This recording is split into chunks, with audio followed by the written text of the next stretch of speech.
Ouali est candidat déclaré à la présidentielle et notre invité ce soir. Bonsoir et merci d'être avec nous. Aujourd'hui, dans une interview accordée à nos confrères de l'hebdomadaire français L'Express, Macky Sall garde le mystère, mais il n'exclut pas d'être candidat en février prochain. Que vous inspirent les propos du président sénégalais ? Bonsoir Monsieur Dosso. Toute l'instabilité actuellement au Sénégal résulte de l'attitude d'un seul homme. C'est le président Macky Sall. Vous venez de dire qu'il a déclaré pratiquement sa candidature aujourd'hui. Il sait qu'il n'en a pas le droit. Il n'a pas exclu sa candidature, il n'a pas encore déclaré. Il a dit que juridiquement c'est réglé, alors qu'il sait que juridiquement c'est réglé dans l'autre sens. Parce qu'il a fait un référendum en 2016, la constitution n'a pas été changée. La limitation des mandats existe au Sénégal depuis 2001. Il fait référence à la jurisprudence du Conseil constitutionnel qui n'a pas concerné le nombre de mandats, mais la durée des mandats. Donc lui-même essaie de faire des amalgames volontaires pour tromper les Sénégalais sur la question juridique. Oui, la question juridique est réglée, mais pour une non-troisième candidature du président Macky Sall. Que comptez-vous faire si à l'avenir Macky Sall présentait sa candidature? Alors on se battra de toutes nos forces, toute l'opposition réunie. Nous sommes en train de mettre en place une plateforme pour éviter que le président Macky Sall aille au Conseil constitutionnel, parce que nous ne voulons pas être dans ce juridisme-là qui ne nous apportera pas grand-chose. Lui-même sait qu'il ne doit pas aller au Conseil constitutionnel. Parce qu'est-ce qu'il va leur demander? C'est lui le concepteur de cette loi. C'est lui qui a dit qu'il fallait limiter. C'est lui qui allait trouver son ancien ministre de la Justice, qui est son législateur. Alors, s'il va demander au Conseil constitutionnel s'il a droit à une troisième candidature, ça signifie qu'il leur demandera d'interpréter ses propres phrases, ses propres virgules et sa propre intention. Il ne doit pas y aller, ni juridiquement, ni moralement, ni socialement, et il n'a pas le droit d'imposer cette tension aux Sénégalais. Macky Sall montre une réelle détermination à casser l'opposition. C'est ce que vous déclariez il y a quelques jours. Tout à fait. Qu'est-ce qui vous amène à tenir de tels propos? Ce sont les faits. Je suis très factuel. Il l'a fait avec le président Khalifa Sall. Il l'a fait avec Karim Wade. Il est en train de le faire avec Ousmane Sonko, à qui je souhaite d'ailleurs un propre rétablissement. Il le fait aussi avec Abdourahmane Diouf et avec les autres. Depuis qu'il est là, ça fait 10 ans, il ne parvient pas à regarder droit les Sénégalais devant les yeux pour travailler sur un programme. Il casse de l'opposant parce qu'il a par devers lui depuis très longtemps cette idée qu'il aurait une troisième candidature. Vous venez d'évoquer le cas d'Ousmane Sonko. En quoi le président sénégalais est-il responsable de la situation judiciaire d'Ousmane Sonko? Il est responsable de la situation judiciaire parce que la justice au Sénégal globalement est indépendante, c'est mon point de vue, mais la justice politique n'est pas indépendante. Donc à chaque fois qu'il y a un homme politique qui est confronté à des difficultés, il actionne la justice du point de vue politique pour lui faire perdre ses droits.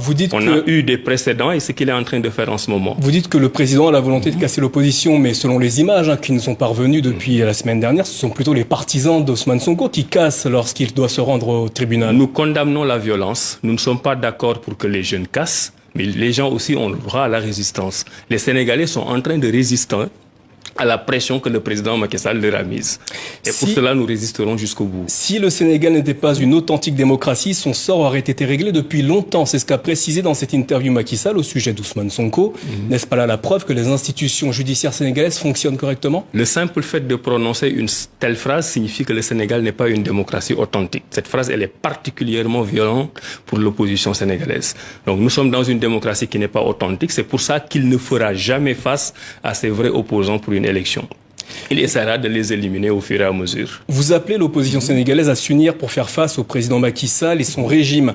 Dans ce cas, pourquoi avez-vous quitté la coalition Art Sénégal? Parce que Art Sénégal, c'était pour les élections législatives. Chaque élection a une particularité.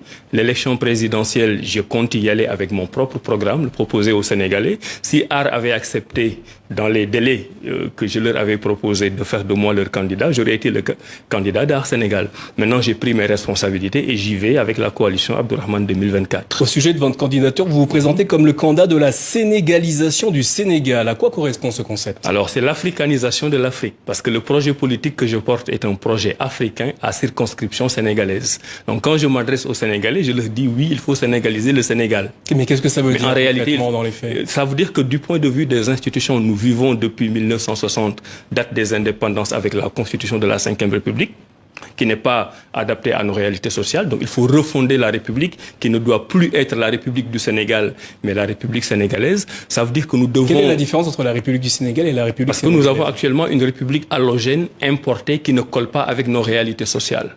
Nous faisons du mimétisme institutionnel et nous ne nous en sortons pas. Nous n'avons pas pris le bon chemin. Qui mimez-vous?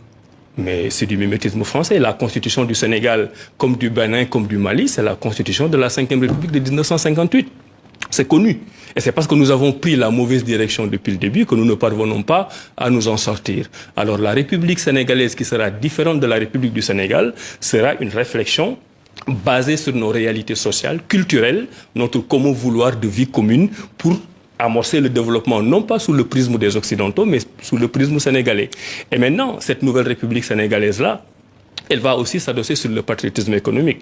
Le Sénégal, dans notre pays, il n'y a aucun domaine de la vie économique et sociale qui est entre les mains des Sénégalais. Ça ne veut pas dire que nous détestons les autres, ça ne veut pas dire que nous sommes xénophobes, mais comme dans tous les pays du monde qui se respectent, y compris en France, il faudrait au moins que la moitié de l'économie soit détenue par les Sénégalais. Abdourahmane Diouf, merci d'avoir répondu à nos questions ce soir. C'est moi qui vous remercie. Nous sommes le 20 mars, journée internationale de la francophonie. Pour l'occasion, Louise Mouchikiwabo, la secrétaire générale de l'Organisation internationale de la francophonie, était l'invitée de TV5 Monde.